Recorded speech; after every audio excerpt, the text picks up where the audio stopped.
Per tant, i per acabar ja, unes reflexions sobre tota la informació que hem vingut donant. Vull recalcar primer que res que la informació ve del Ministerio de Economía y Hacienda, del Instituto Nacional de Estadística, de la pròpia base de dades de la Generalitat Valenciana i que la podeu trobar quan vulgueu. També podeu trobar-la en la web ordesvalencians.com o informar-vos també a través del nostre Facebook Ordes Valencians. Però anem a les reflexions. Després de tota aquesta informació, es plantegem una sèrie de preguntes molt importants.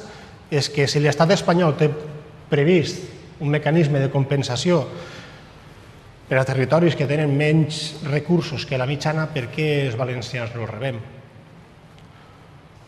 O una altra, si la distribució de riquesa marca una divisió nord-sud, per què els diners van de l'est cap a l'oest?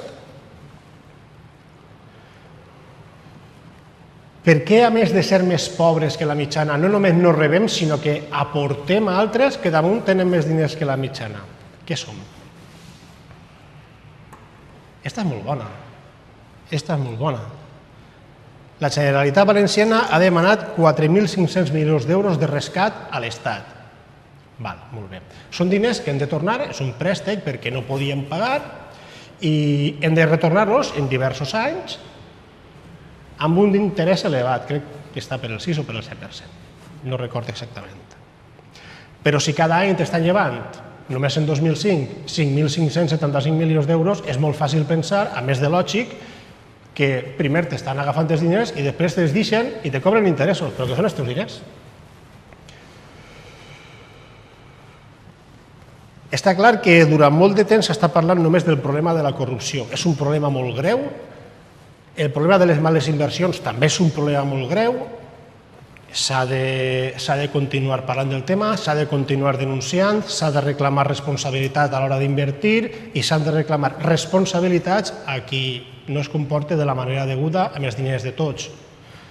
Però si això és legítim, si això s'ha de fer, què s'ha de fer? Per què denunciem només això i no denunciem un problema que és entre 15 i 20 vegades superior en termes econòmics que patim? Per què no el denunciem? Mireu, és molt senzill. És molt senzill. Sabem que sense espoli no hagueren tingut retallades. Sabem que sense espoli no hagueren rescatat a la Generalitat Valenciana. Els nostres diners estarien així i podríem haver pagat.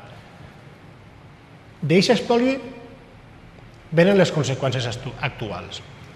Sense aquest espoli no tindríem privatitzada la sanitat, no tindríem els problemes que tenim en educació, no tindríem els problemes que tenim a la llei de dependència, que no s'està pagant i n'hi ha gent que està patint molt, no tindríem el mateix problema d'atur que tenim ara, perquè les inversions de la Generalitat podrien ajudar a pal·liar el problema, es pagarien les beques que s'aproven i no es paguen, es podrien pagar les ajudes a la vivenda, que n'hi ha gent que està uns quants anys esperant-les, etcètera, etcètera, etcètera.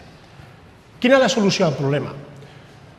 Jo la solució al problema la deixo de la vostra banda, perquè és de vosaltres de qui depèn la solució al problema. Si ens quedem ahí, si ens quedem en la butaca, si ens quedem en el silló, això continuarà passant. I si no ens quedem ahí, podem tractar de millorar el sistema de finançament del País Valencià, per tant, poder millorar les condicions de vida de conciutadans i conciutadanes que estan patint i estan patint molt.